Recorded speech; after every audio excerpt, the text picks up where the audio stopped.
గలతీయులకు రాసిన పత్రిక 5వ అధ్యాయము 22వ వచనాన్ని నేనే చదువుతూ ఉన్నాను.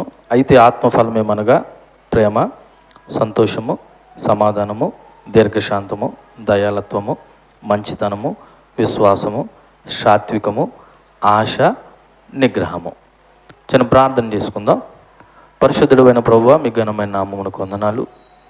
ఈ ఉదయకాల సమయమున మీ కృపాసన ఎదుకు వచ్చి ఆత్మఫలము ఏమనగా అని రాయబడిన 9 విషయాల గురించి మేము ధ్యానం చేస్తూ మిగిలిన ఈ 3 విషయాలు కూడా మీ నామంలో ధ్యానం చేయడానికి సిద్ధపడుతుండగా ఇందులో ఉన్న సత్యాన్ని మేము గ్రహించి ఆ ఫ్రూట్నెస్ మా జీవితాల్లో ఉండడానికి సహాయం చేయమని వచ్చిన వారిని నన్నును మీ చేతులకు అప్పగించుకుంటూ మీరే మమ్మల్ని దర్శించి బలపరిచి మహిమ పొంది రక్షించి దీవించమని యేసుక్రీస్తు నామములో ప్రార్థన అడిగి వేడుకొంచున్నాం తండ్రి, ఆమేన్. ఆత్మఫలము ఏమనగా అని మొదలుపెట్టిన ఈ 9 కూడా మీకు ప్రారంభంలో చెప్పాను. ఈ 9 కలిపి ఒకటే, ఈ 9 కలిపేటి ఒకటే అనే విషయాన్ని మీకు జ్ఞాపకం చేస్తూ దీన్ని 3 భాగాలుగా విభజించడం జరిగింది. మొదటి 3 దేవుని మూలంగా మనకు కలిగేటువంటి మానసికమైన అలవాట్లలో 1 ప్రేమ, 2 సంతోషము, 3 సమాధానం. ఈ 3 ఎవరైతే కలిగి ఉంటారో వాళ్ళు ఇతరుల పట్ల క్రియలు చూపించవలసింది గత వారం జ్ఞాపకం చేసుకున్నాము. అదేంటంటే దీర్ఘశాంతము, దయాళత్వము, మంచితనం. మొదటి 3 దేవుని మూలంగా మనం పొందుకునేవి. పొందుకున్నటువంటి మనము ఇతరుల పట్ల చూపించవలసినవి 3. ఇప్పుడు మనం ధ్యానం చేసేటువంటి ఈ 3 ఏంటో తెలుసా? ఇలా చూడండి. ఒక క్రైస్తవ విశ్వాస యొక్క ప్రవర్తనను చక్కదిద్దేవి. ఏంటండి ప్రవర్తన? ఏం చేయడం? చక్కదిద్దడం. చక్కదిద్దడం అంటే ఏంటి?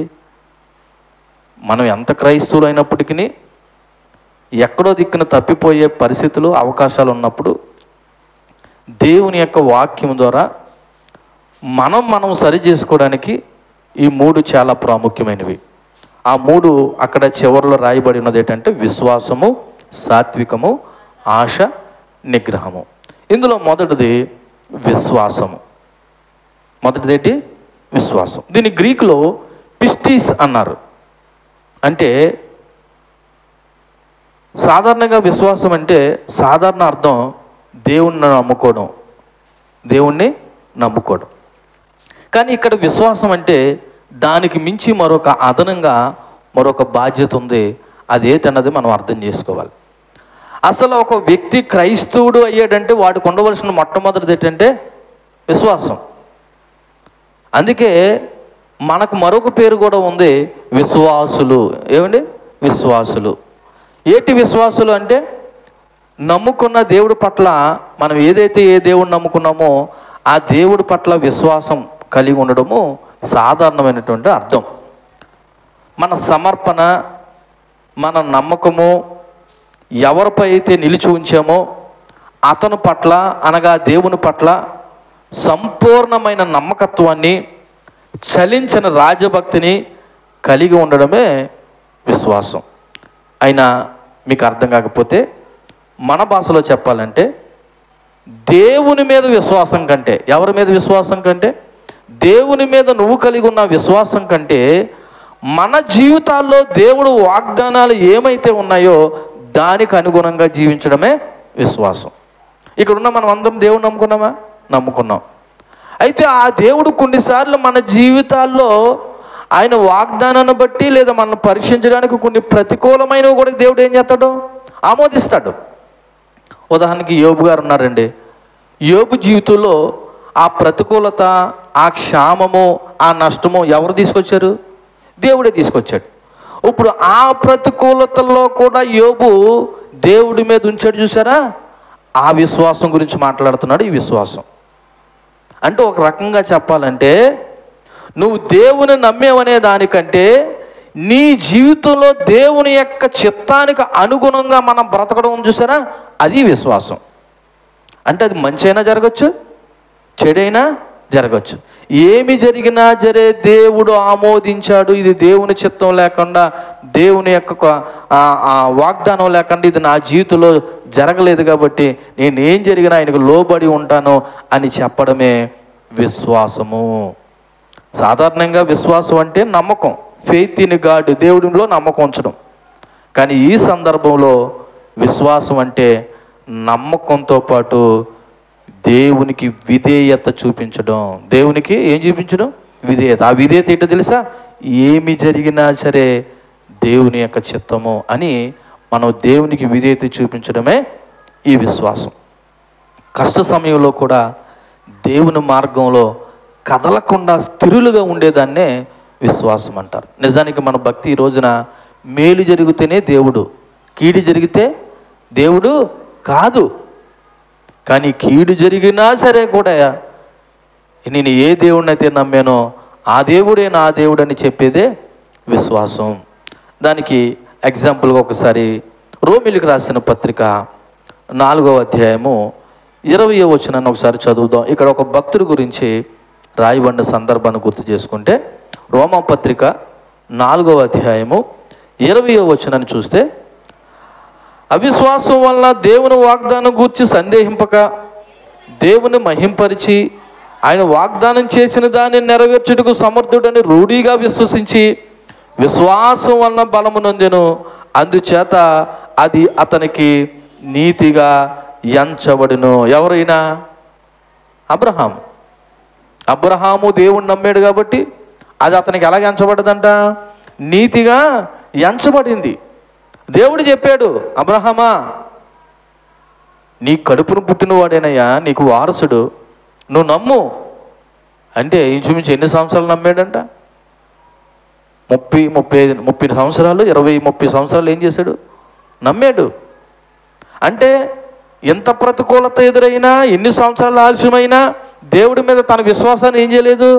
కోల్పోలేదు. అలాగ విశ్వాసం కోల్పోకుండా ప్రతికూల పరిస్థితుల్లో కూడా దేవుని నమ్మడమే, విధేయత చూపించడమే విశ్వాసం అని ఇక్కడ రాయబడి ఉంది. సింపుల్గా విశ్వాసం అంటే చెప్పాలంటే 3 మాటలు చెప్తాను. ఒకటి, దేవుని వాక్యాన్ని వినాలండి. దేవుని వాక్యాన్ని ఏం చేయాలి? వినాలి. రెండో దాన్ని, విన్న వాక్యానికి విధేయత చూపించాలంట. ఏం చూపించాలా? అబ్రహాంతో చెప్పాడు, అబ్రహామా నేను నీకు పిల్లోడిని ఇస్తాను అన్నాడు. ఎన్ని సంవత్సరాలు విధేయత చూపించాడు? ఇచ్చే వరకు ఏం చేశాడు? విధేయత చూపించాడు. అంటే దేవుడు వాక్యాన్ని విన్నాడు, విన్నదానికి ఏం చూపించాడు? విధేయత చూపించాడు. ఇప్పుడు మూడోది ఏంటో తెలుసా? ఆ విధేయత చూపిన దానికి ఆ క్రియలలో కార్యరూపం కూడా కనిపించాలి. అంటే నీ విశ్వాసం ఎంత గొప్పదని తెలియాలంటే అది ఏ రూపంలో తెలియాలా? క్రియల్లో తెలియాలి. ఆ 3 మాటలు ఒకసారి గుర్తు చేసుకుంటే, ఫస్ట్ దేవుని వాక్యాన్ని వినాలి. అంటే నీ విశ్వాసం బలపరచబడాలంటే ఏం వినాలి? దేవుని వాక్యం వినాలి. అందరూ దేవుణ్ణే నమ్మారు. ఇక్కడున్న మీరు అందరూ యేసుప్రభుని కాకుండా ఎవరన్నా నమ్మారా? యేసుప్రభుని నమ్మారు కాబట్టి ఇక్కడికి వచ్చారు మీరు. ఒకళ్ళు వేరే నమ్మకాలు కలిగి ఉంటే ఇక్కడికి మీరు రాకపోయేవారు. అయితే నమ్మారు కదా. అయితే ఆ నమ్మకం ఇంకా బలపరచబడాలంటే మనం ఏం చేయాలా? దేవుని వాక్యాన్ని వినాలి. ఒకసారి రోమిలికి రాసిన పత్రిక 10వ అధ్యాయము 17వ వచనం చూడండి. కాగా వినుట వలన విశ్వాసం కలిగిను, ఆ వినుట కూడా క్రీస్తును గుర్చిన మాటల వలన కలుగును. అంటే నీ విశ్వాసం బలపరచబడాలంటే ఎక్కువగా ఎవరి మాటలు వినాలా? ఎక్కువగా అంటే నన్ను అడిగితే రోజు మొత్తంలో ఎక్కువ నువ్వు ఎవరి మాటలు వినాలంటే దేవుడి మాటలు వినాలి. మీకు మరలా చెప్తున్నాను, మనం దేవుని మాటలు వారంలో ఒక పూట 1 గంట వింటున్నాం. మిగిలిన ఈ 6 రోజులు లేదా 7 రోజుల్లో మిగిలిన సమయం అంతా ఏ మాటలు వింటున్నాం? లోక సంబంధమైన మాటలు వింటున్నాం. అందుకే ఇప్పుడు ఏ విశ్వాసం మన జీవితాల్లో ఎక్కువైపోతుంది? ఆ లోక సంబంధమైన అవిశ్వాస జీవితం ఎక్కువైపోతుంది. దేవుని గురించిన మాటలు వినటం లేదు కాబట్టి ఈ విశ్వాసం ఎక్కువ అవ్వట్లేదు. ఇప్పుడు దేవుని గురించిన విశ్వాసం నీకు ఎక్కువ అవ్వాలంటే నువ్వు పదే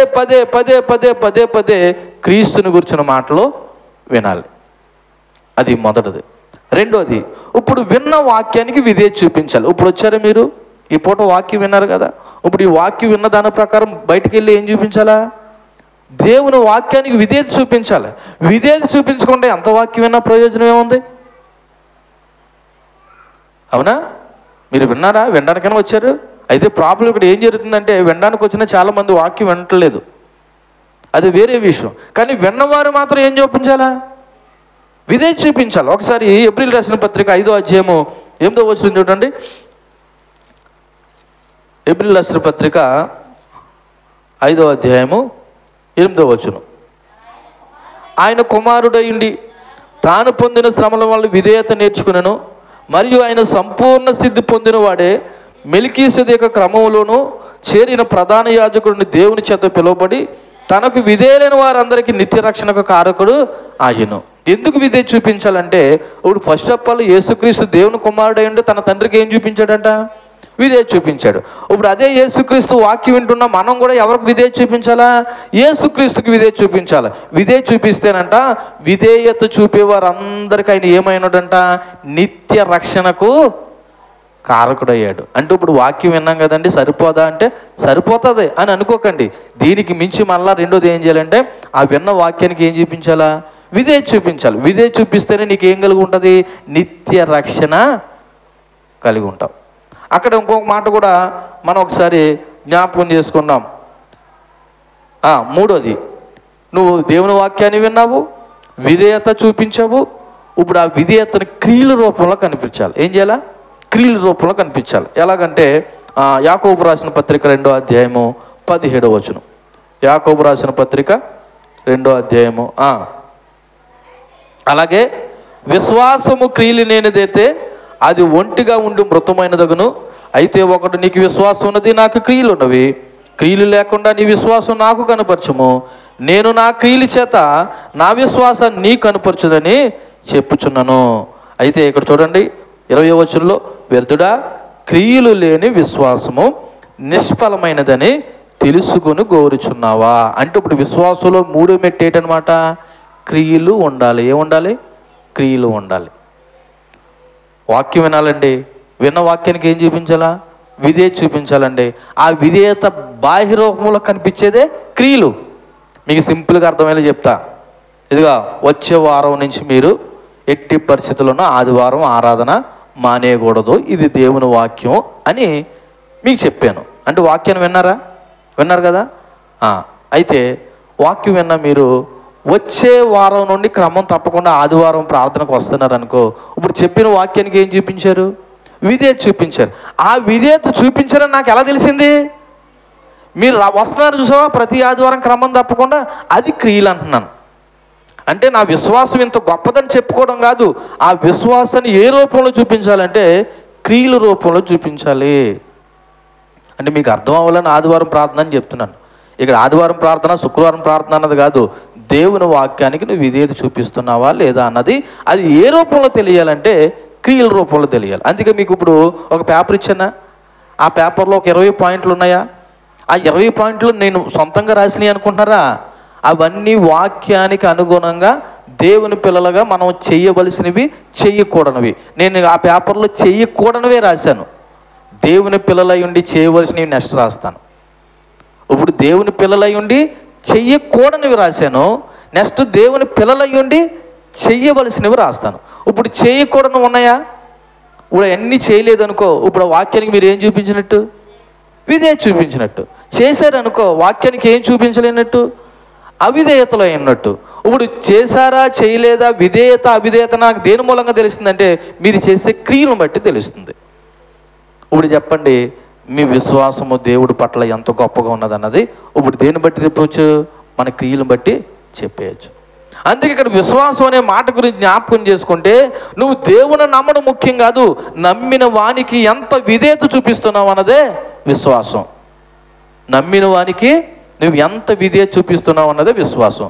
అది కూడా ప్రతికూల పరిస్థితుల్లో కూడా నువ్వు ఎవరు నమ్మాలి? ఏ దేవుడినైతే నువ్వు ప్రారంభంలో మంచిగా ఉన్నప్పుడు యేసు ప్రభువే నిజమైన దేవుడు అని నమ్మేవో, అదే దేవుడు ఒకవేళ ప్రతికూలతలు ఎదురైనా సరే ఆ దేవుని మీద నమ్మకాన్ని నువ్వు ఏం చేయకూడదు? కోల్పోకుండా ఉండడమే విశ్వాసం. అయితే ఈ విశ్వాసము క్రియల రూపంలో చూపించాలంటున్నాను కదా. మరి ఈ క్రియల రూపంలో కార్యరూపం దాల్చాలంటే చేయవలసినవి 4 ఉన్నాయి. ఫస్ట్, నువ్వు పరిశుద్ధాత్మ మీద ఆధారపడాలి. దేని మీద ఆధారపడాలి?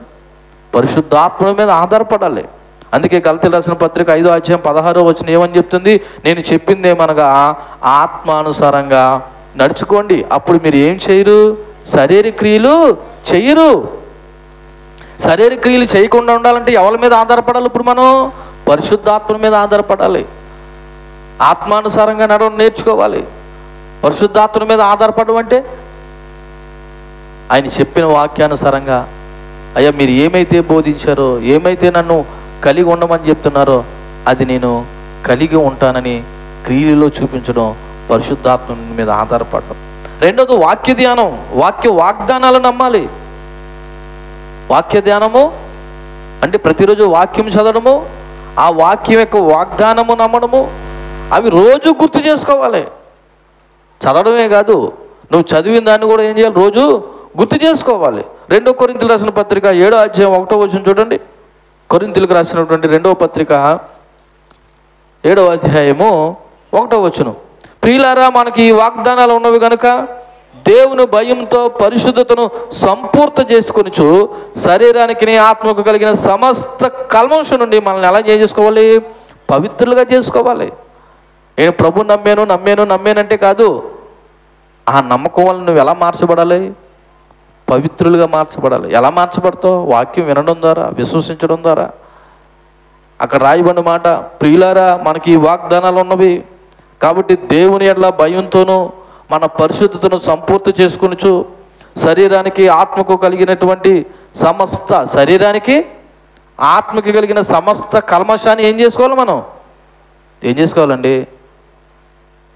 మాట్లాడట్లేదు మీరు ఎవరున్నా. పవిత్రులుగా చేసుకోవాలి. ఆలకింటున్నారా? ఆలోచిస్తున్నారా? ఇక్కడ ఆలకించండి, ఇంటికి వెళ్ళిన తర్వాత ఆలోచించండి. రెండు ఇక్కడ చేసేయకండి, ఫీజులు ఎగిరిపోతాయి. ఫస్ట్ ఇక్కడ ఆలకించండి, ఇంటికి వెళ్ళిన తర్వాత ఆలోచించండి ఎలాగుంటున్నావు అన్నదని. సో విశ్వాసం కార్యరూపం దాల్చాలంటే పరిశుద్ధాత్మ మీద ఆధారపడాలి. రెండోది వాక్య ధ్యానము, వాగ్దానాలు పదే పదే జ్ఞాపకం చేసుకుంటూ మనము శరీరానికి ఆత్మనికి కలిగిన సమస్త కల్మషం నుండి మనం పవిత్రులుగా చేసుకోవాలి. మూడోది చిన్న చిన్న విషయాల్లో నమ్మకత్వం కలిగి ఉండాలండి. నమ్మకత్వం అంటే నీకు దేవుడు చిన్న పని చెప్పాడు అనుకో, ఆ పనిలో ఉన్న నమ్మకత్వాన్ని బట్టి నువ్వు విశ్వాసం కలిగిన దానివని గ్రహిస్తావు. మన దినాన్ని ఒక కొటేషన్ చదివాను. ఒక కుక్కకు 3 రోజులు అన్నం పెడతానంటే 3 సంవత్సరాలైనా మన మీద ఏం కోల్పోదంట? ఒక కుక్కకి 3 రోజులు అన్నం పెడితే 3 సంవత్సరాలైనా మన మీద ఏం కోల్పోదంట? అదే మనిషికి 3 సంవత్సరాలు అన్నం పెట్టినా, 3 రోజులు కూడా ఏముంచడంట? అంటే నేను ఆ చదవగానే మనిషి ఇంత ప్రమాదకారా అని అనిపించింది నాకు. ప్రమాదకారే. కుక్కకైనా విశ్వాసం ఉంటుంది కానీ ఎవరికి లేదు? మనుషులకు విశ్వాసం ఉండలేదు. సరే మనుషులకు లేదు అనుకుందాం, ఒక క్రైస్తవుడిగా నీ విశ్వాసం, ఒక క్రైస్తవురాలుగా మన విశ్వాసం ఎలాగుంది? పరిస్థితులను బట్టి మారిపోతుందా? అందుకే చిన్న చిన్న విషయాల్లో నమ్మకంగా ఉంటే పెద్ద పెద్ద విషయాల్లో కూడా నువ్వు ఎలా ఉండగలుగుతావు? నమ్మకంగా ఉండగలుగుతావు. ఒకసారి లూకా సువార్త 16వ అధ్యాయం 10వ వచనం చూడండి. లూకా సువార్త 16వ అధ్యాయము 10వ వచనం. మిక్కిలి కొంచెంలో నమ్మకంగా ఉన్నవాడు ఎక్కువలో కూడా నమ్మకంగా ఉండును, మిక్కిలి కొంచెంలో అన్యాయంగా ఉండేవాడు ఎక్కువలో కూడా ఎలాగుంటాడంట? అన్యాయంగానే ఉంటాడు. అందుకే చిన్న చిన్న విషయాల్లో నమ్మకత్వం కలిగి ఉంటే నీ విశ్వాసం ఇంకా బలపరచబడుతుంది. ఇప్పుడు తక్కువలోనే నువ్వు ఎలా ఉండట్లేదు? నమ్మకంగా ఉండట్లేదు. తక్కువ అంటే ఏంటి? నీకు ఇచ్చిన పని చిన్నదవ్వచ్చు, అది ఇంకా చిన్నదవ్వచ్చు. అది చిన్నదా పెద్దది అన్నది కాదు, ఇచ్చిన పనిలో నువ్వు నమ్మకంగా ఉంటే నీకు పెద్ద పని ఇచ్చినా జరిగి నువ్వేం చేస్తావు? ఆ పెద్ద దాంట్లో కూడా నమ్మకంగా ఉంటావు. అందుకే కొన్ని విషయాలు ప్రాక్టీస్ చేయాలి. దేవుడు నాకు ఈ చిన్న పని చెప్పాడు, నాకు సంఘంలో ఈ పని చెప్పాడు, లేకపోతే నా జీవితంలో ఈ పని చెప్పాడు, లేకపోతే ఈ చిన్న ఉద్యోగం ఇచ్చాడు, లేకపోతే చిన్న వ్యాపారం ఇచ్చాడు. ఈ పనిలో నేను ఎలా ఉండాలో తెలుసా? నమ్మకంగా ఉండాలని మనం క్రియల రూపంలో చూపించాలి. నేను విశ్వాసాన్ని క్రియల రూపంలో చూపించాలన్న దాని గురించి మాట్లాడుతున్నాను. 4వది, ప్రభువా నేను పేరుకి ఎంత విశ్వాసం కలిగి ఉన్నప్పటికీ ఆ విశ్వాసాన్ని కోల్పోకుండా నన్ను బలపరచని ప్రార్థన చేయాలి. ఏం చేయాలి? ప్రార్థన చేయాలి. మీరు చాలా చక్కగా ఆలకిస్తున్నారు కానీ మీరు ఆలోచన చేయని తర్వాత నా విశ్వాసం ఏ స్థాయిలో ఉంది? ఒక మాట చెప్పి రెండో మాటలోకి వెళ్తాను. అయితే ఈ విశ్వాసం అనే ఫలం అంట కష్టపడి సాధించేది కాదు, మర్చిపోకండి. ఈ విశ్వాసం అనే ఫలము కష్టపడి సాధించేది కాదు. మరి ఏం చేస్తే సాధించవచ్చు? ఆయన ఆత్మకు లోబడితేనే ఈ పండు పండుతుంది. నేను విశ్వాసం కలిగి ఉండాలని కష్టపడితే పని అవదు.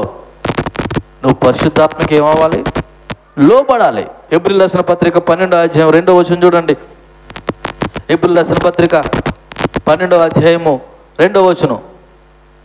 ఎంత గొప్ప సాక్షి సమూహం మేఘం వల్లే మనల్ని ఆవరించి ఉన్నందున మనమంటే ఎవరో? మనము కూడా ప్రతి భారాన్ని సులువుగా చిక్కులు పెట్టు పాపాన్ని విడిచిపెట్టి విశ్వాసానికి కర్త అంట. ఎవరు? మన ప్రభువు. దేనికి కర్త అంట? విశ్వాసానికి కర్తయు దాన్ని కొనసాగించువాడైన యేసు వైపు చూచుచు మన ఎదుట ఉంచబడిన పందెములు ఓపుకుతో ఏం చేద్దాము? పరిగెత్తదాము. మీరు ఎవరి వైపు చూస్తున్నారు? మీ కష్ట సమయంలో, మీ ప్రతికూలతలో ఎవరి వైపు చూస్తున్నారు? నువ్వు విశ్వాసం అయితే విశ్వాసానికి కర్త అయిన దేవుని వైపు చూస్తున్నావా? ఇదిగో సులువుగా చిక్కులు పెట్టే పాపాలు ఎన్నో మన ఎదుట ఉన్నాయి, మనలో ఉన్నాయి, మనతో ఉన్నాయి. ఇటువంటి పరిస్థితుల్లో నువ్వు ఎవరి వైపు చూచి, విశ్వాసం కర్త దాన్ని కొనసాగించేవాడైన దేవుని వైపు చూచి నీ ఎదుట ఉంచబడిన పందెంలో ఓపికతో పరిగెడుతున్నావా, లేదా నువ్వే సడలిపోతున్నావా, దిగాలిపోతున్నావా అన్నది ఒకసారి ఆలోచించేయండి. అందుకే నేను మరలా చెప్తున్నాను, నువ్వు కష్టపడితే వచ్చేది కదా ఈ ఫలము. దేవుని వైపు చూస్తే, దేవునికి లోబడితే నీ విశ్వాసం అంతకంతగా ఏమవుతుంది? అభివృద్ధి చెందుతుంది. మరలా చెప్తున్నాను, విశ్వాసం అంటే నువ్వు ప్రభువులో నమ్మకం ఉంచడమే కాదు, ఆ నమ్మకానికి విధేయత జోడించి క్రియలలో చూపించేదే విశ్వాసం. మరలా చెప్తున్నాను, విశ్వాసం అంటే ప్రభువుని నమ్మడమే కాదు, ఆ నమ్మకానికి విధేయత కూడా తోడయ్యి క్రియలలో చూపించేదే విశ్వాసము. రెండోది సాత్వికము. ఒక విశ్వాసాన్ని బలపరిచే దాంట్లో రెండోది ఏంటి? సాత్వికము. ఈ సాత్వికం గ్రీకులో ఏమన్నారంటే ప్రాటీస్ లేదా ప్రోటీస్ అన్నారు. అంటే అర్థం ఏంటో తెలుసా? ఇలా చూడండి, ఇప్పుడు వాక్యాన్ని ఏం చేయాలన్నా చెప్పాను, వినాలని చూపించాను, విధేయత చూపించాలని తెలుసుకున్నాము. దీనికి అదనంగా ఏంటో తెలుసా? వాక్యం విని విధేయత చూపించి కార్యరూపం దాల్చానని చూసావా? ఆ కార్యరూపంలో ఇప్పుడు సాత్వికానికి సంబంధించి ఏంటి తెలుసా? కోపించవలసిన సమయంలో కోపిస్తూ, కోపపడవలసిన సమయంలో కోపపడుతూ, ఎవడైతే తన్ను తాను తగ్గించుకుని లోబడి ఉండవలసిన సమయంలో లోబడి వివేచన, ఇతరుల పట్ల జాలి చూపించే నిగ్రహమే సాత్వికము. అంటే మరలా మీకు గుర్తు చేస్తున్నాను చూడండి, సాత్విక అనే మాటకు అర్థం ఏంటో తెలుసా? నువ్వు వాక్యాన్ని వింటున్నావండి, విధేయత చూపిస్తున్నావండి, దీనితో పాటునంట మన భాషలో చూడండి, ఎక్కడ తగ్గాలో అక్కడ తగ్గాలి, ఎక్కడ నెగ్గాలో అక్కడ నెగ్గాలని మాట్లాడతారు చూసారా? ఆ మాటనే బైబిల్ పరంగా చెప్పాలంటే కోపపడవలసిన విషయంలో కోపపడుతూ, జాలి చూపించవలసిన విషయంలో ఏం చూపాలి? జాలి చూపిస్తూ ఎవడైతే తగ్గించుకుని ఉంటాడో అదే సాత్వికము. మరలా ఇక్కడ ఒక విషయం జ్ఞాపకం చేయాలి. ఇందాకల విశ్వాసం అంటే కష్టపడితే వచ్చేది కాదు, దేవునికి లోబడితే అన్నాను కదా. ఇప్పుడు సాత్వికం అంటే శాతగానితనం కాదు, మన బలాన్ని నియంత్రించుకోవడమే సాత్వికం. సాత్వికం అంటే నీ బలాన్ని ఏం చేయడం? నీ బలహీనత కాదు సాత్వికం అంటే. సాత్వికం అంటే నీకున్న బలాన్ని ఏం చేసుకోవడం? నియంత్రించుకోవడం. అంటే మీకు అర్థం కాలేదు ఇలా ఉంది, మీకు కొన్ని విషయాలు చెప్పేటప్పుడు మీకు అర్థమవుతుంది. అంటే ఎక్కడ తగ్గాలో అక్కడ తగ్గాలి, ఎక్కడ నెగ్గాలో అక్కడ నెగ్గాలి అన్నాను కదా. క్రైస్తవులో తగ్గడం నెగ్గడం ఏంటి పాస్టర్ గారు? క్రైస్తవులో నెగ్గడము తగ్గడం ఏంటంటే, క్రైస్తవ పిల్లలు కూడా ఏం చేయాలి తెలుసా? తగ్గాలి, తగ్గించుకోవాలి. ఓ రకంగా చెప్పాలంటే బైబిల్ ఏం చెప్తుంది? తన్ను తాను తగ్గించుకున్నవాడు హెచ్చింపబడ్డాడని చెప్తుంది. తన్ను తాను హెచ్చించుకున్నవాడు ఏమవుతాడంట? తగ్గింపబడతాడు. అయితే ఈ సాత్విక విషయంలో ఏటి తగ్గింపు అంటే, కోపపడే విషయంలో కోపపడాలి, జాలి చూపించాల్సిన విషయంలో నీ స్థితి నీ స్థాయిని కూడా మర్చిపోయి ఏం చూపించాలి? తగ్గించుకొని జాలి చూపించాలి. అందుకు ఉదాహరణగా 3 విషయాలు జ్ఞాపకం చేస్తాను. అందులో మొదటిది ఏంటో తెలుసా? దేవుని ముందు మన సాత్వికం ఏంటి? ఎవరి ముందు? దేవుని ముందు. ఉదాహరణకి దేవుని యొక్క సార్వభౌమత్వాన్ని ఒప్పుకోవడం, మన హక్కులను వదులుకోవడం దేవుడి కొరకు. అంటే ఏమి జరిగినా నీ చిత్తం ప్రభువా అని మన హక్కుల్ని ఏం చేయడం? వదిలేసుకోవడం. అంటే మీకు అర్థం కాలేదు కదా, ఒకసారి మోషే గురించి జ్ఞాపకం చేసుకుందాం. మోషే గురించి జ్ఞాపకం చేసుకోవాలంటే సంఖ్యాకాండము 12వ అధ్యాయము 3వ వచనం. దేవుని ముందు మనం ఎలాగ ఉండాలన్న దాని గురించి మాట్లాడుకుంటే సంఖ్యాకాండము 12వ అధ్యాయము 3వ వచనం చదివితే, యెహోవా మాట వినును, మోషే భూమి మీద ఉన్నవారు అందరిలో మిక్కిలి సాత్వికుడు. ఇప్పుడు మోషేకి ఏ పేరు పెట్టారు? సాత్వికుడు అని పేరు పెట్టారు. పెట్టారు కదా. ఎవరు పెట్టారు ఈ పేరు? స్వయాన్ని దేవుడే పెట్టాడు. ఎందుకు పెట్టాడు? ఎందుకో తెలుసా? ఇలా చూడండి, ఆయన ఎక్కడ తగ్గాలో అక్కడ తగ్గాడు దేవుని కొరకు. ఒకనొక సందర్భంలో నిర్గమాకాండం 32వ అధ్యాయంలో మనకు తెలుసు, మోషే కొండ మీదకి వెళ్ళినప్పుడు కింద ఉన్నటువంటి అహరోను ఇశ్రాయేలు ప్రజలందరూ ఏం చేశారు? ఒక దూడని తయారు చేసుకున్నారు. దూడను తయారు చేసుకుంటే దేవుని ఉగ్రత వాళ్ళ మీదకి వచ్చి, ఇదిగో మోషే నువ్వు అర్జెంటుగా వెళ్ళు, ఇక అక్కడ ఉన్న ప్రజలు ఏం చేస్తున్నారో తెలియనప్పుడు తీరా వెళ్ళేసరికి వాళ్ళు ఏం చేస్తున్నారు? బొమ్మను చేసుకుని దానికి ఏం చేస్తున్నారంటే సాగిలు పడి పండగ చేసుకుంటారు. ఇప్పుడు దేవుని ఉగ్రత ఆ ప్రజల మీదకి వస్తే మోషే ఏమన్నాడు తెలుసా? ముందు వాళ్ళని చంపాలంటే ముందు నన్ను చంపాలి అంటే. ఇప్పుడు ఏం చేసుకున్నాడు? తన హక్కుల్ని ఏం చేసుకున్నాడు? వదిలేసుకున్నాడు, తగ్గించుకున్నాడు, లోబడిపోయాడు. ఎవరి కొరకు? తన తోటి యొక్క ప్రజల కొరకు. ఇప్పుడైనా అర్థమైందో సాత్వికం అంటే? ఇంకోటి కూడా ఉదాహరణగా చూద్దాం. ఏప్రిల్ రాసిన పత్రిక 11వ అధ్యాయం. సాత్వికం దేవుడి ముందు మన జీవితాల్లో ఎలా ఉన్నదన్న దాని గురించి ఆలోచన చేస్తే, ఏప్రిల్ రాసిన పత్రిక 11వ అధ్యాయము 24వ వచనం. మోషే పెద్దవాడైనప్పుడు విశ్వాసాన్ని బట్టి ఐగుప్తు ధనం కంటే క్రీస్తు విషయమైన నింద గొప్ప భాగ్యమని ఎంచుకుని అల్పకాలము పాపభోగం అనిపించుడి కంటే దేవుని ప్రజలతో శ్రమ అనిపించుడి మేలని యోచించి ఫరో కుమార్తె యొక్క కుమారుడిని అనిపించుకున్నట్టుకు ఒప్పుకొనలేదు. ఏలయనగా అతడు ప్రతిఫలంగా కలగబో బహుమానం ముందు దృష్టి ఉంచి ఉన్నాడు. రెండవ ఉదాహరణ మోషే విషయంలో చెప్తున్నాను. ఇలా చూడండి నా వైపు. మోషే ఫరో కుమార్తెని మోషేని పెంచుకున్నారనే విషయం మనకు తెలుసు. మోషే ఒకనొక సమయంలో తోటి ఎబ్రీయుడు ఐగుప్తుడు చంపాడనే కారణాన్ని బట్టి అతను ఏం చేశాడు? తిరిగి చంపాడు. ఇప్పుడు మోషే యొక్క పరిస్థితి ఏమైపోయిందంటే, తను చేసిన తప్పు ఒప్పుకుని ఫరో సామ్రాజ్యానికి రాకుమారుడుగా ఉండడమా, లేదు ఇశ్రాయేలు ప్రజలకు కొరకు నేను నిందలు అవమానాలు భరించడమా అని తేల్చుకోవాల్సిన పరిస్థితి వచ్చింది. అందుకే మోషే పెద్దవాడైనప్పుడు అని చెప్పి విశ్వాసాన్ని బట్టి ఐగుప్తు ధనము కంటే, ఏ ధనం అంటండి? ఐగుప్తు ఆ రోజుల్లో చాలా గొప్ప సామ్రాజ్యం. అటువంటి సామ్రాజ్యానికి రాకుమారుడు ఎవరు? మోషే. కానీ ఐగుప్తు ధనం కంటే క్రీస్తు విషయమైన నింద గొప్ప భాగ్యం అని ఎంచుకుని ఏం చేశాడంట? వాటిని విడిచిపెట్టి వచ్చాడంట. అంటే ఇప్పుడు దేవుని ముందు తన సాత్వికం, తన హక్కుల్ని ఏం చేసుకున్నాడంటే వదులుకున్నాడు, విడిచిపెట్టాడు. నేను అడుగుతున్నాను, ఇక్కడ కూర్చున్నాం మన అందరం ఒకసారి, అసలు దేవుడి కొరకు నువ్వు ఏమి విడిచిపెట్టేసావు?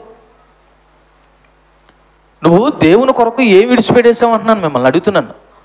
నేను ప్రభువుని నమ్ముకున్న తర్వాత అండి, ఇదిగో ఎంత గొప్ప త్యాగం చేశానండి, నా ప్రభు కొరకు ఇవన్నీ విడిచిపెట్టేసి వచ్చానండి. మోషే ఏం విడిచిపెట్టేశాడంట? మోషే ఐగుప్తు ధనాన్ని అంతటిని ఏం చేశాడంట? విడిచిపెట్టేశాడంట. మరి ప్రభు కొరకు నువ్వు ఏం విడిచిపెట్టేసావు అంటున్నాను, లేదా మనం ఏం విడిచిపెట్టేసాం? విడిచిపెట్టారా? ఏదన్నా మాట్లాడతలేదండి. ఏం విడిచిపెట్టేశారు? ఆ ప్రభు కొరకు నువ్వు ఏ హక్కును కోల్పోయావు? ఏం కోల్పోయావు? ఏ హక్కును కోల్పోయావు? అవునండి, ప్రభువుని నమ్ముకున్న తర్వాత ఇది లాభమైన జరే నేను కోల్పోయాను నా ప్రభు కొరకు. ఏమన్నాడు పౌలు? ఇదిగో నేను నాకున్న సమస్తాన్ని దేనితో ఎంచుకున్నాను అన్నాడు? పెంటగా ఎంచుకున్నాను అన్నాడు. అంటే ప్రభు కొరకు తనకున్న సమస్తాన్ని ఏం చేశాడు? కోల్పోయాడు. అంటే నేను అర్థం కోల్పోవాలని కాదు, అవసరం అయితే కోల్పోవాల్సి వస్తే కూడా ఏం చేయాలి? మనం విడిచిపెట్టేయాలి. అది సాత్వికం అంటున్నాను. ఇది దేవుని ముందు. రెండోది మనుషుల ముందు చూద్దాం. ఎవరి ముందు? మనుషుల ముందు. ఎందుకంటే మనుషుల ముందు కూడా మనం చాలా కోపతాపం, ప్రతీకారం. దేవుడు ఏం చెప్తున్నాడంటే సాత్వికం అంటే సౌమ్యంగా ఉండడం. సాత్వికం అంటే ఏంటి? సౌమ్యంగా ఉండడం. కానీ మనుషుల ముందు మనం ఎలాగుంటాం? పగ, ప్రతీకారం, కోపం, అసూయ. ఉదాహరణకి యేసు ప్రభువుని ఒకసారి ఆయన జీవితంలో జరిగిన విషయాన్ని జ్ఞాపకం చేసుకుందాం. యోహాను సువార్త 2వ అధ్యాయము 15వ వచనాన్ని ఒకసారి చూద్దాం. యోహాను సువార్త 2వ అధ్యాయము 15వ వచనం. తాళ్లతోనూ కొరడాలు చేసి గొర్రెలను ఎడ్లన్నింటినీ దేవాలయం నుండి తోలివేసి రోకలు మార్చి వారిని రోకలు చల్లివేసి వారి బల్లలు పడదోసి పావురములు అమ్మవారితో వీటిని ఇక్కడి నుండి తీసుకుని పొండి నా తండ్రి ఇల్లు వ్యాపారపు ఇల్లుగా చేయకూడని చెప్పాను. ఇది ఏ సందర్భంలోనంటే దేవాలయాన్ని అక్కడ ఉన్నటువంటి వారు ఒక దొంగల గుహగా ఒక వ్యాపారపు ఇల్లుగా మార్చేసినప్పుడు దేవుడు వాటన్నిటినీ పారద్రోలి దేవుని మందిరాన్ని క్లీన్ చేశాడంట, శుభ్రం చేశాడంట. ఆయన్ని దేవుడై ఉండి ఏ పని చేశాడు? మన భాషలో చెప్పాలంటే సీపురు కట్ట ఎట్టుకొని దేన్ని ఏం చేశాడు? మరి మీరు ఎంత పరిచర్య చేస్తున్నారు దేవుడి కొరకు? దేవుని ముందు ఫెయిల్ అయిపోతున్నావు, మనుషుల ముందు ఫెయిల్ అయిపోతున్నావు. ఇంక నీలో సాత్వికం ఎక్కడుంది? ఒక మనిషి పట్ల కోపం చూపించకూడదు, ప్రతీకారాలు ఉండకూడదు, సౌమ్యం చూపించాలంట. దేవుడై ఉండి కుమారుడై ఉండి తను తగ్గించుకుని దేవుని మందిరాన్ని ఏం చేశాడంట? ఊడ్చాడంట. అవన్నీ పారదోలు ఏం చేశాడు? ఆయన ఊడ్చాడు, శుభ్రం చేశాడు. అంటే ఇక్కడ నేనేం చెప్పాలనుకుంటున్నానంటే దేవాలయాన్ని శుభ్రం చేశాడు, తన యొక్క స్థితిని గతిని మార్చి తన కోపాన్ని కంట్రోల్ చేసుకొని. అందుకే కోపపడవలసిన సమయంలో కోపపడాలి, తగ్గించుకోవాల్సిన సమయంలో తగ్గించుకోవాలి. ఆయన కోపపడ్డాడు. ఏంటి? తన దేవాలయాన్ని వ్యాపార పిల్లిగా మార్చేశాడని కోపపడ్డాడు. వెంటనే అతను తగ్గించుకొని ఏం చేశాడు? ఆ మందిరాన్ని శుభ్రం చేశాడు. ఒకసారి మనం మత్తయి సువార్త 11వ అధ్యాయము 29వ వచనం చదివితే అక్కడ ప్రభు యొక్క గుణం గురించి రాయబడిన మాట. 28వ వచనంలో మనకు తెలుసు, ప్రయాసపడి భారం మోచున్న సమస్త జనులారా నా యొద్దకు రండి అని చెప్పిన దేవుడే 29వ వచనంలో ఏమంటున్నాడు తెలుసా? ఇదిగో నేను సాత్వికుడును దీన మనసు గలవాడును గనుక మీ మీద నా కాడి ఎత్తుకుని నా యొద్ద నేర్చుకోండి, అప్పుడు మీకు విశ్రాంతి కలుగుతుంది. దేవుడు ఎంత సాత్వికుడో తెలియాలంటే నువ్వు ఎవరి దగ్గరకు వచ్చి నేర్చుకోవాలా? ఆయన దేవుడై ఉండి అంత తగ్గించుకున్నాడండి. నేనెంత తగ్గించుకోవాలన్న గుణం రావాలంటే నువ్వు దేవుడి దగ్గర వచ్చి నేర్చుకోవాలా. దేవునికి మహిమ కలుగును గాక. అలాగే 26వ అధ్యాయం మత్తయి సువార్త 53వ వచనాన్ని కూడా చూడండి. మత్తయి సువార్త 26వ అధ్యాయము 53వ వచనం.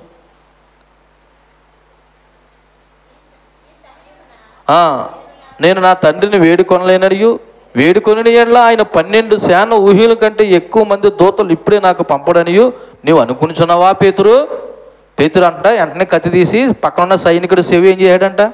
నరికేసాడంట. ఆవిడ పేతురుతో అంటున్నాడు దేవుడు యేసుక్రీస్తు, ఏమయ్యా పేతురు, నాకు చేత కాదు అనుకున్నావా? ఇప్పుడు నా తండ్రిని కానీ వేడుకుంటే ఆయన దూతల సమూహాన్ని పంపడం అనుకున్నావా? లేదు, నువ్వేమవ్వాలి తెలుసా? తగ్గాలి. ఏం చేయాలి? తగ్గాలి. దేవుని పిల్లలు తగ్గించుకోవాల్సిన విషయంలో. కానీ మనం ఏమంటున్నాం? తగ్గేదేలే లేదంటున్నాం. తగ్గకపోతే నీ జీవితం మారదు. తగ్గాలి. ఒక కుటుంబాన్ని కట్టుకోవాలంటే తగ్గాలి, నీ జీవితాన్ని బాగు చేసుకోవాలంటే తగ్గాలి, నీ బ్రతుకు బాగుండాలంటే తగ్గాలి. సాత్వికం అంటే సౌమ్యంగా ఉండడం అంటే తెలుసా? నువ్వు తగ్గించుకోవడం, లోబడ్డం. ఇంకపోతే పరిస్థితుల ముందు, ఇందాక దేవుని ముందు ఎలాగున్నామన్నది ఒకసారి ఆలోచన చేస్తాం, మనుషుల ముందు ఎలాగున్నదో ఆలోచన. ఇప్పుడు నీ జీవితంలోనే పరిస్థితులు ఎదురయ్యాయి, పక్కల జీవితంలో కాదు, ఎవరి పరిస్థితుల్లోనూ నీ జీవితంలోనే. ఒకసారి చూడండి, కష్టాల్లో కూడా నువ్వు ఎలాగుంటున్నావు అన్నదో ఒకసారి ఆలోచన చేద్దాం. దావీదుకి ఇటువంటి అనుభవం ఎదురైందంట, కష్టం. ఏంటంటే ఆ కష్టం సమూయేలు 2వ గ్రంథము 16వ అధ్యాయం తీయండి. సమూయేలు 2వ గ్రంథము 16వ అధ్యాయము 7వ వచనం చదువుదాం. 16వ అధ్యాయం 7వ వచనం. ఈ షిమీ నరహంతకుడా దుర్మార్గుడా, చీపో నీ వెవల వలన నువ్వు వెళ్ళగొట్టిన సౌలు ఇంటి వారి అత్యనిచి యెహోవా నీ మీదకి రప్పించి యెహోవా నీ కుమారుడైన అబ్షాలోము చేతికి రాజ్యమని అప్పగించి ఉన్నాడు. నువ్వు నరహంతకుడు కనుకనే నీ మోసంలో నువ్వు చెక్కబడి ఉన్నావని చెప్పి రాజును శపింపగా. షిమీ అనేవాడు దావీదుని ఏం చేశాడంట? శపించాడంట. ఎవరిని? ఈయన రాజు అయి ఉండి ఏం చేశాడు? శపించాడు. అప్పుడు వెంటనే చూడండి, అభిషే అంటున్నాడంటే ఈ చచ్చిన కుక్క, సిమి అనేవాడిని ఏమంటున్నాడంటే, ఈ చచ్చిన కుక్క నా ఏలును వాడు వాడిని రాజువకు నిన్ను శపింపునేలా, నీ చిత్తమైతే నేను వాడిని ఏం చేస్తాను, చెరబోయి వాడిని తల ఏం చేస్తాను, సేధించి వస్తానన్నాడంట అభిషే అన్నవాడు. అప్పుడు దావీదు ఏమన్నాడని తెలుసా 10వ వచనంలో, అందుకు రాజు, సెరూయా కుమారులారా, మీకును నాకును ఏమి పొందు, వాడిని శపింపనీయండి. దావీదును శపింపమని యెహోవా వానికి సెలవు ఇయ్యగా నువ్వు ఇలాగ ఎందుకు చేయుచున్నావు అని ఆక్షేపణ చేయగలవాళ్ళని చెప్పి అభిషేతో తన సేవకులందరితో పలికిందేమనగా, నా కడుపు పుట్టిన నా కుమారుడే నా ప్రాణం తీయించుండగా ఈ బెన్యామీనుడు ఈ ప్రకారంగా చేయుట ఏమి ఆశ్చర్యమో, వాని జోలుకి మానుడి, యెహోవా వానికి సెలవు ఇచ్చినాడు గనక వాడిని ఏం చేయండి, శపింపనీయండి. యెహోవా నాకు శ్రమను లక్ష్య పట్టినేమో, వాడు పలికిన శాపమునకు బదులుగా యెహోవా నాకు ఏం చేసినో మేలు చేయనేమో, కాబట్టి వాడిని ఏం చేసుకునియండి. ఇప్పుడు మన భాషలో మాట్లాడదాం. ఒక ఆమె నేను తిడుతుంది, ఆ కారణంగా తిడుతుంది, నువ్వు నోరు మూసుకుంటావా? చెప్పండి అమ్మా.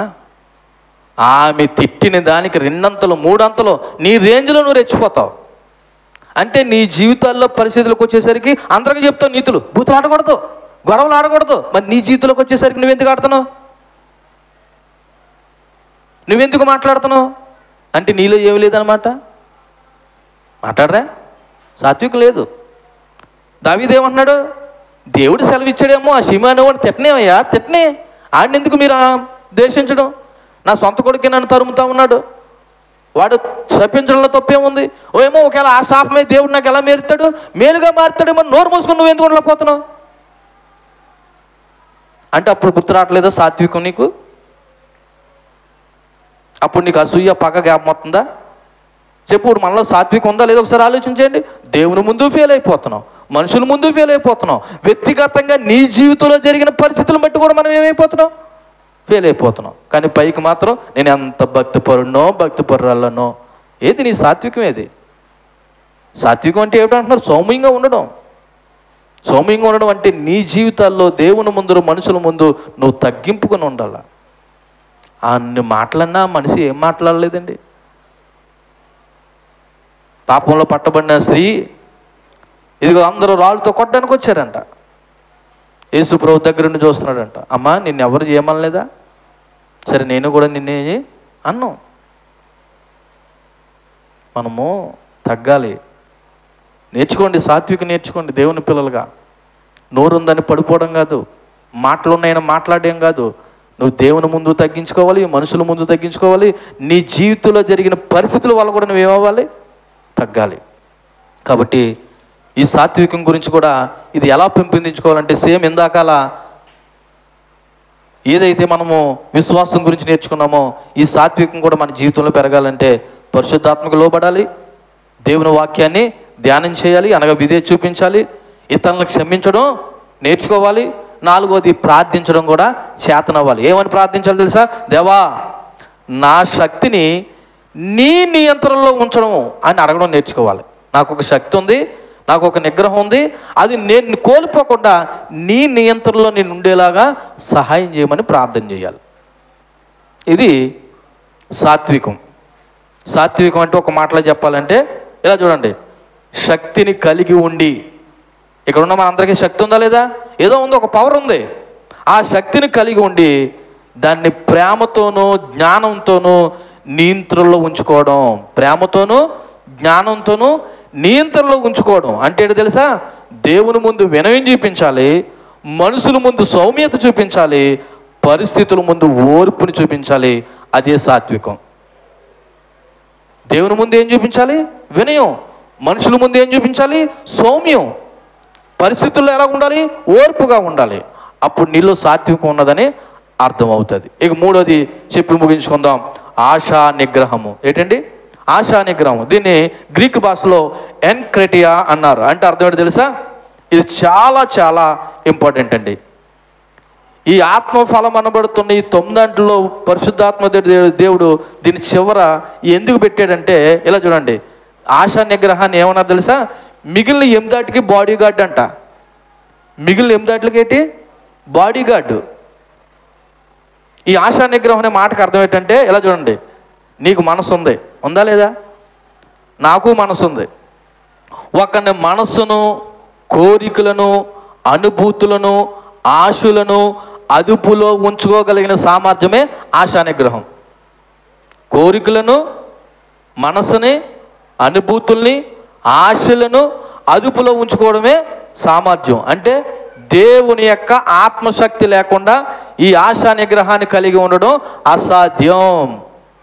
దేవుని యొక్క ఆత్మశక్తి లేకుండా నేను నిగ్రహించుకుంటానంటే నీ వల్ల పని అయ్యేది కాదు. ఓ రకంగా చెప్పాలంటే ఇందులోనే ఒకని వివాహ యొక్క సంబంధమైన వాగ్దానాలు, పవిత్రత, సత్యలత అన్నీ కూడా ఈ ఆశా నిగ్రహంలో ఉన్నాయి. ఒకసారి సామెతల గ్రంథము 25వ అధ్యాయము 28వ వచనాన్ని చూడండి. ఆశా నిగ్రహం గురించి మనకి ఇంకా అర్థమయ్యేలా ఒకసారి గుర్తు చేసుకుందాం.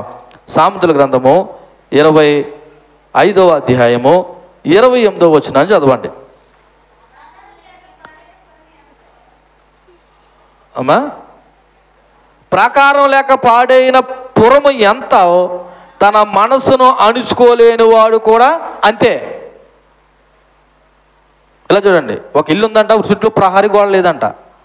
ఇప్పుడు ఆ పురమో లేదా ఇల్లు ఏమైపోయిందంట? పాడైపోయిందంట. ఎందుకు పాడైపోయింది?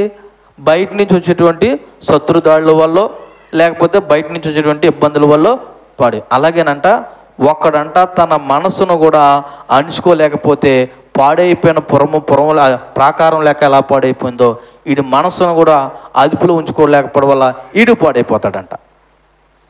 అందుకే సామెతల గ్రంథం 16వ అధ్యాయం కూడా చూడండి. సామెతల గ్రంథము 16వ అధ్యాయము 32వ వచనం కూడా చూడండి. 32వ వచనం, పరాక్రమశాలి కంటే దీర్ఘశాంతం గలవాడు శ్రేష్ఠుడు, పట్టణము పట్టుకుని వాని కంటే తన మనస్సును స్వాధీనపరుచుకున్నవాడు శ్రేష్ఠుడు. ఒకటి పట్టణాన్ని పట్టుకున్నంత బలం ఉందంట, కానీ తన మనసును కంట్రోల్ చేసుకునే సామర్థ్యం లేదంట. అంటే ఏది ముఖ్యం? ఇప్పుడు నువ్వు పట్టణాన్ని పట్టుకోవడం ముఖ్యం కాదు, నీ మనసును కంట్రోల్లో పెట్టుకోవడం ముఖ్యం. ఆశా నిగ్రహం అంటే నీకున్న కోరికలు, అనుభూతులు, ఆశలు ఇవన్నీ అదుపులో ఉంచుకోగలిగిన సామర్థ్యాన్ని కలిగి ఉండడమే ఆశా నిగ్రహము. ఇంతకుముందు మనం శరీర కార్యాలు అనబడుతున్న 19 జ్ఞాపకం చేసుకున్నాం. ఆ 19 శరీర కార్యాలు చేయకుండా ఉండాలంటే నీకేముండాలి తెలుసా? ఆశా నిగ్రహం ఉండాలి. ఏముండాలి? ఆశా నిగ్రహం ఉండాలి. ఆ 19 కార్యాలు ఒకసారి చూడండి.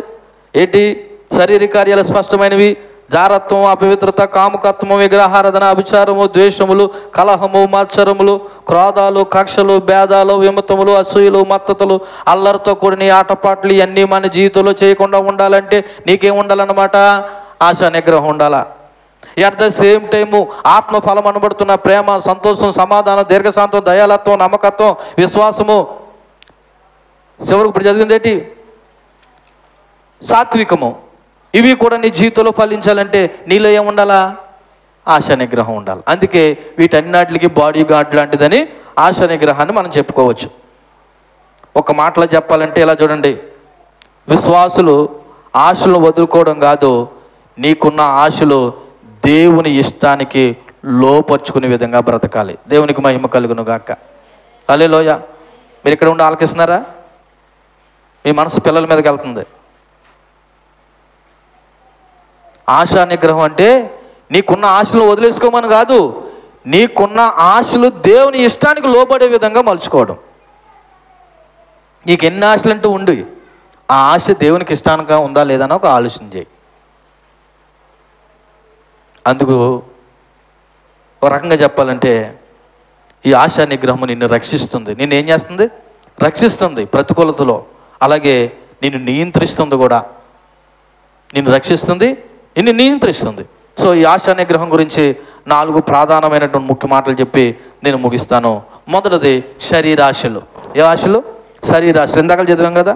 వాటితో పాటు ఆహారం, నిద్ర, కోరికలు అధిక మోతాదులో ఎక్కువగా విపరీతంగా కలిగి ఉన్నప్పుడు నువ్వు వాటిని చేయకుండా ఉండడం, నువ్వు అదుపులో ఉంచుకోవడం. కొరింథీయులకు రాసిన మొదటి పత్రిక 9వ అధ్యాయము 25వ వచనం ఒకసారి చూద్దాం. కొరింథీయులకు రాసిన మొదటి పత్రిక 9వ అధ్యాయము 25వ వచనం. మరియు 10 మంది పోరాడువాడు ప్రతివాడు అన్ని విషయాల ముందు మితంగా ఉండెను, వాడు క్షయమగు కిరీటమును పొందుటకును, మనమైతే అక్షయమగు కిరీటం పొందుడుకును మితముగా ఉన్నాము. అంటే అర్థం ఏంటి తెలుసా? ఒకడు ఈ లోక సంబంధమైన కిరీటాన్ని పొందుకోవడానికంట డైట్ మెయింటెనెన్స్ చేస్తాడంట. ఆడికి అన్నీ తినాలని ఉన్నా సరే ఏం చేయడంట? తిండంట.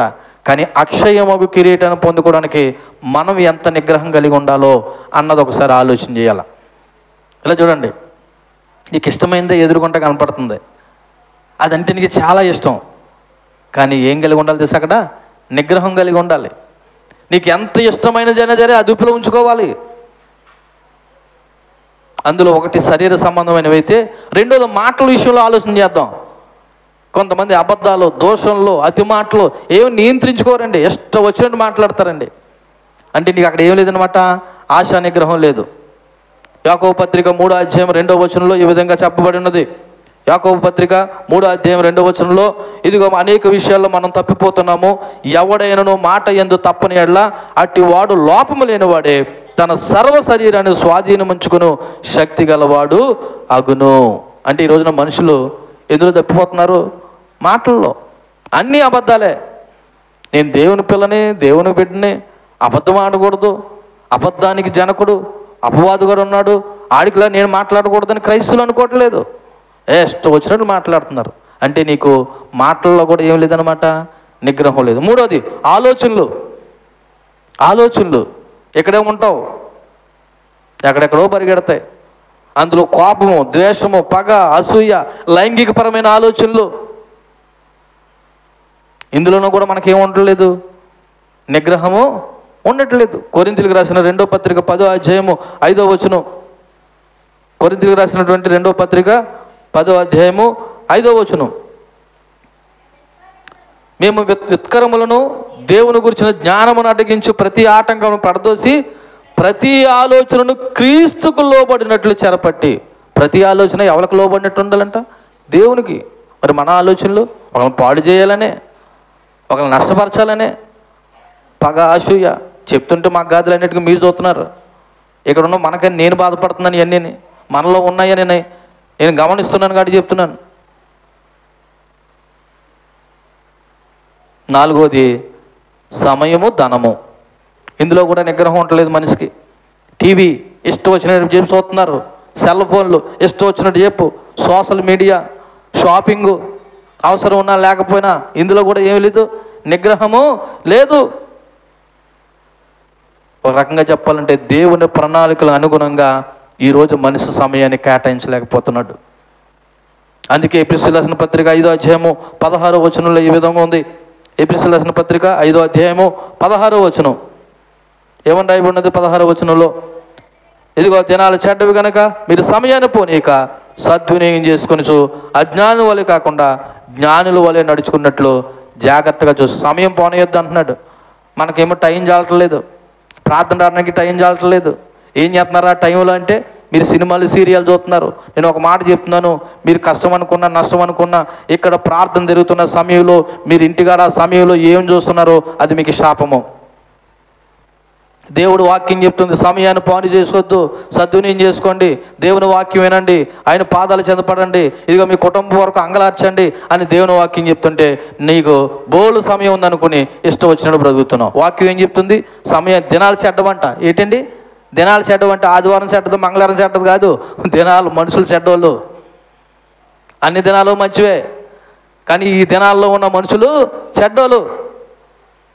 మంచోడు అనుకున్నవాడు నీకేం చేస్తాడు? కీడు చేస్తాడు. అందుకే మీరు సమయాన్ని పోనీక సద్వినియోగం చేసుకుని అజ్ఞానుల వలె కాకుండా ఎలా బతకమన్నాడు? జ్ఞానులుగా బ్రతకడానికి జాగ్రత్త పడమంటున్నాడు. ఈ రోజున మనకి సమయం, ధనం విషయంలో కూడా కంట్రోల్ లేదు. డబ్బు ఉందని ఇష్టం వచ్చినట్టు ఖర్చు పెడుతున్నారు, వెనకాల అప్పులు ఉన్నాయనే విషయం మర్చిపోతున్నారు. ఒక అప్పును తీర్చడానికి ఇంకో అప్పు చేస్తున్నాం. అంటే ఇందులో కూడా మనకేం లేదు, నిగ్రహం లేదు. సమయంలో, ధనంలో, ఆలోచనలో, మాటల్లో, శరీరాశల్లో ఎందులోనే నిగ్రహాలు లేదు. మరలా చెప్తున్నాను, ఈ ఆశా నిగ్రహం లేదంటే నువ్వు మిగిలిన వాటిలో కూడా ఏమైపోతున్నావు? ఫెయిల్ అయిపోతున్నావు. యేసుక్రీస్తు జీవిత విషయంలో కొన్ని జరిగినవి చెప్పి నేను ముగిస్తాను. మత్తయి సువార్త 4వ అధ్యాయంలో ఉంటుంది. యేసు ప్రభువును శోధించే సమయంలో ఆయన అన్న మాట, సాతానుడు వచ్చి ఇదిగో నువ్వు నాకు మొక్కుని ఎళ్ళ, లేదా ఈ రాళ్ళును నువ్వు రొట్టెలుగా చేసుకుని వెళ్ళాలన్నప్పుడు దేవుడు ఏమన్నా తెలుసా? మనుషుడు రొట్టె వలన మాత్రం కాదు దేవుని నోటి నుంచి మాట వాళ్ళని బ్రతుకునని నిగ్రహాన్ని చూపించాడు. అంతేకాదు యేసుప్రభు శిలువ మీద ఎంతో నొప్పి బాధ అనుభవిస్తున్నా ప్రజలను చూసి అన్నాడు, తండ్రి వీరు ఏం చేయుచున్నారో వీరికి తెలియదని నిగ్రహాన్ని చూపించాడు. అంతేకాదు పేతురు కత్తి తీసి సైనికుడికి చెవిని నరికినప్పుడు ఇదిగో దేవుడు తన కోపాన్ని నియంత్రించుకుని పేతుని గద్దించాడు తప్ప తన యొక్క బలాన్ని ఉపయోగించుకోలేదు. ఫైనల్గా ఈ ఆశా నిగ్రహాన్ని కూడా ఎలా పెంపొందించుకోవాలంటే సేమ్ పరిశుద్ధాత్మకు లోబడండి, వాక్యాన్ని చదవండి, ప్రార్థన చేయండి. అంతేకాదు దేవుడు ఏదైతే మనకు బోధించాడో దాని ప్రకారంగా జీవించండి. ఈ ఆత్మఫలం అనబడుతున్న ఈ 9 కూడా నీలో లేకపోతే ఇలా కూడా చూడండి, మీరు ఫలించలేదని అర్థం. ఏం చేయలేదు? ఫలించలేదు అంటే ఆ పండు తినడానికి యోగ్యంగా లేదు. మరలా చెప్తున్నాను, ప్రేమ, సంతోషం, సమాధానం, దీర్ఘశాంతం, దయాళత్వం, మంచితనం, విశ్వాసం, సాత్వికము, ఆశా నిగ్రహం, ఈ 9 కూడా మన జీవితాల్లో ఉండాలి. అప్పుడు నువ్వు ఫలిస్తున్నావు అని అర్థం. మన వాళ్ళకి ఫలం అంటే ఏంటో తెలుసా? మేడ మీద మేడ కట్టేసుకున్నారండి, దేవుడు భలే దీవించాడండి అని. ఉద్యోగం వచ్చిందండి, భలే దీవించాడండి.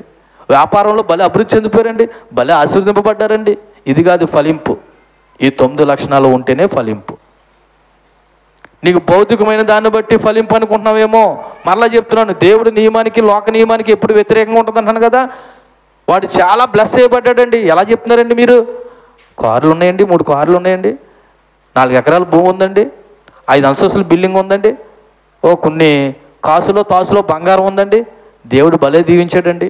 అప్పుడు వాక్యం తెలిసినవాడు అయితే ఆడిలో ప్రేమ ఉందా, సంతోషం ఉందా, సమాధానం ఉందా, దీర్ఘశాంతం ఉందా, దయాళత్వం ఉందా, మంచితనం ఉందా, విశ్వాసం ఉందా, సాత్వికం ఉందా, ఆశా నిగ్రహం ఉందా? పాస్టర్ గారు మీరు చెప్పేవన్నీ ఆళ్ళు ఏం కనపడతలేదండి. అయితే ఆడు ఫలించలేదండి. ఫలింపు అంటే ఏంటనుకుంటున్నారు మీరు? అర్థం చేసుకోండి. ఫలింపు అంటే ఇది ఫలింపు అంటే ఇటువంటి మనలో ఉన్నాయా లేదన్నది ఈ పూట కూడా మనం ఆలోచన చేయండి. మళ్ళీ చెప్తున్నాను, శరీర కార్యాలు అనబడుతున్న 19 విడిచిపెట్టాలి, ఆత్మఫలం అనబడుతున్న ఈ 9 కూడా మనము కలిగి ఉండాలి. అప్పుడే నువ్వు సంపూర్ణమైన క్రైస్తవుడు. దేవుడి మాటలు మన ఇంట్లో దీవించి ఫలింప చేయనుగాక. ఆమేన్. కళ్ళు మూసుకొని చెప్పబడిన వాక్యాన్ని బట్టి ఒకసారి మనము సరి చేసుకుందాం.